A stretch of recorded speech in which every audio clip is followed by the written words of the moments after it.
English 1A, Reading and Composition.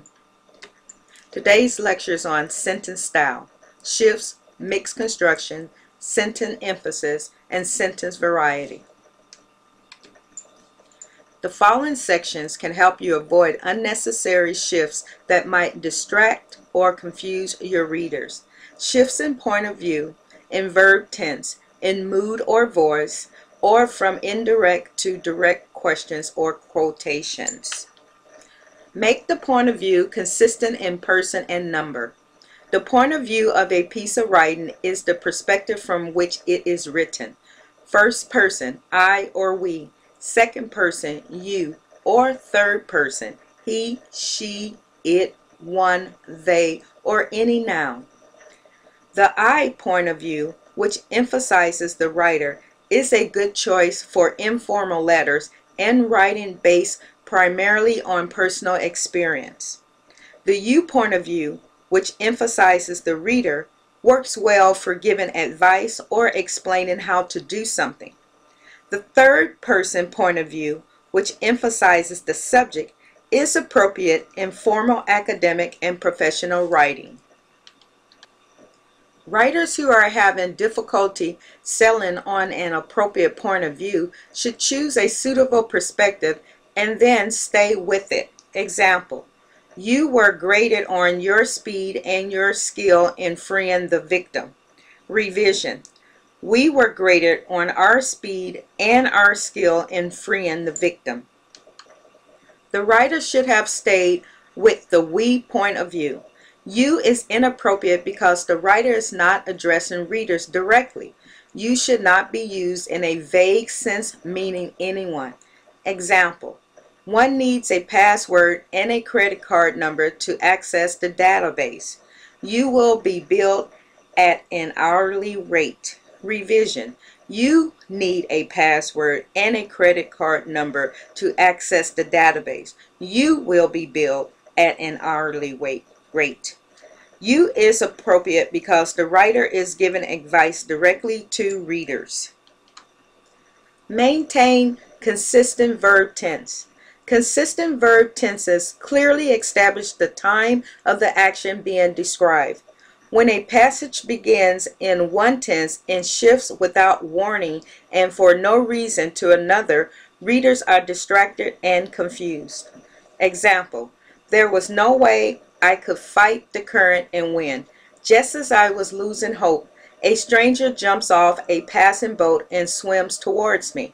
Revision, there was no way I could fight the current and win. Just as I was losing hope, a stranger jumped off a passing boat and swam towards me. Writers often encounter difficulties with verb tense when writing about literature. Because fictional events occur outside the time frames of real life, the past tense and present tense may seem equally appropriate. The literary convention, however, is to describe fictional events consistently in the present tense. Example, the Scarlet Letter is a punishment sternly placed on Hester's breast by the community, and yet it was a fanciful and imaginative product of Hester's own needlework. Revision, the Scarlet Letter is a punishment sternly placed on Hester's breast by the community, and yet it is a fanciful and imaginative product of Hester's own needlework. Make verbs consistent in mood and voice. Unnecessary shifts in the mood of a verb can be distracting and confusing to readers. There are three modes in English: the indicative, used for facts, opinions, and questions; the imperative, used for order or advice; and the subjective, used in certain contexts to express wishes or conditions contrary to fact. The following passage shifts confusingly from the indicative to the imperative mood. Example, the counselor advised us to spread out our core requirements over 2 or 3 semesters. Also pay attention to prerequisites for elective courses. Revision, The counselor advised us to spread out our core requirements over 2 or 3 semesters. She also suggested that we pay attention to prerequisites for elective courses. A verb may be in either the active voice with the subject doing the action or the passive voice with the subject receiving the action. If a writer shifts without warning from one to the other, readers may be left wondering why. Example, each student completes a self-assessment. The self-assessment is then given to the teacher and a copy is exchanged with a classmate. Revision, each student completes a self-assessment, gives it to the teacher, and exchanges a copy with a classmate. Avoid sudden shifts from indirect to direct questions or quotations. An indirect question reports a question without asking it. We ask whether we could visit Mary. A direct question asks directly, can we visit Mary? Sudden shifts from indirect to direct questions are awkward. In addition, sentences containing such shifts are impossible to punctuate because indirect questions must end with a period and direct questions must end with a question mark. Example, I wondered whether Carla knew of the theft, and if so, did she report it to the police? Revision, I wonder whether Carla knew of the theft, and if so, whether she reported it to the police. Indirect quotation.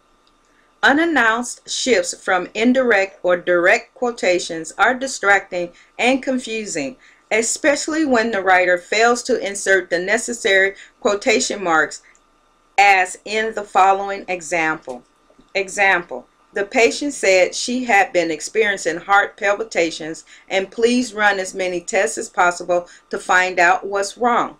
Revision, the patient said she had been experiencing heart palpitation and asked me to please run as many tests as possible to find out what was wrong. A mixed construction contains sentence parts that do not sensibly fit together.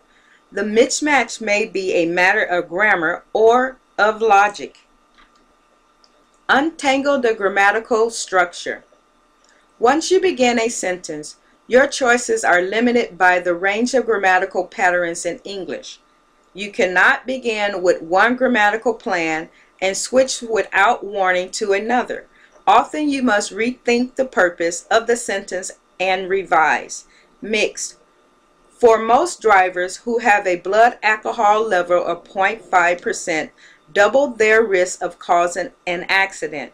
Revise. For most drivers who have a blood alcohol level of 0.5%, the risk of causing an accident is double. Revise. Most drivers who have a blood alcohol level of 0.5% double their risk of causing an accident. Example, when the country elects a president, it's the most important responsibility in a democracy. Revision, electing a president is the most important responsibility in a democracy. The adverb clause, when the country elects a president, cannot serve as the subject of the verb is. The revision replaces the adverb clause with a gerund phrase, a word group that can function as a subject. Example, although the United States is one of the wealthiest nations in the world, but more than 12 million of our children live in poverty. Although the United States is one of the wealthiest nations in the world, more than 12 million of our children live in poverty. The coordinating conjunction but cannot link a subordinate clause, although the United States, with an independent clause, more than 12 million of our children live in poverty. Occasionally, a mixed construction is so tangled that it defies grammatical analysis. When this happens, back away from the sentence, rethink what you want to say, and then rewrite the sentence. Mixed. In the whole word method, children learn to recognize entire words rather than by the phonics method, in which they learn to sound out letters and groups of letters. Revise. The whole word method teaches children to recognize entire words. The phonics method teaches them to sound out letters and groups of letters. Unlike some other languages, English does not allow a noun and a pronoun to be repeated in a sentence if they have the same grammatical function. Example: my father, he moved to Peru before he met my mother. Revision: my father moved to Peru before he met my mother. Straighten out the logical connections. The subject and the predicate, the verb and its modifier, should make sense together. When they don't, the error is known as faulty predication. Example: we decided that Tiffany's welfare would not be safe living with her mother. Revision: we decided that Tiffany would not be safe living with her mother. Tiffany, not her welfare, would not be safe. An appositive is a noun that renames a nearby noun. When an appositive and the noun it renames are not logically equivalent, the error is known as a faulty opposition. The tax accountant, a very lucrative profession, requires intelligence, patience, and attention to mathematical detail. Tax accounting, a very lucrative profession, requires intelligence, patience, and attention to mathematical details. The tax accountant is a person, not a profession. Avoid is when, is where, and reason is because constructions. In formal English, readers sometimes object to is when, is where, and reason is because constructions on grammatical or logical ground. The reason the experiment failed is because conditions in the lab were not sterile. Grammatically, the verb is should not be followed by an adverb clause beginning with because. The writer might have changed because to that. The reason experiments failed is that conditions in the lab were not sterile. Sentence emphasis. Within each sentence, emphasize your point by expressing it in the subject and verb of an independent clause, the words that receive the most attention from readers.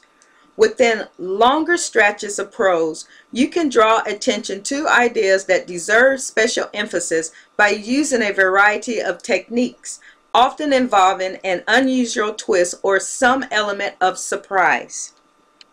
Coordinate equal ideas, subordinate minor ideas. When combining two or more ideas in one sentence, you have two choices: coordination or subordination. Choose coordination to indicate that the ideas are equal or nearly equal in importance. Choose subordination to indicate that one idea is less important than another. This concludes part 1. Part 2 will appear shortly.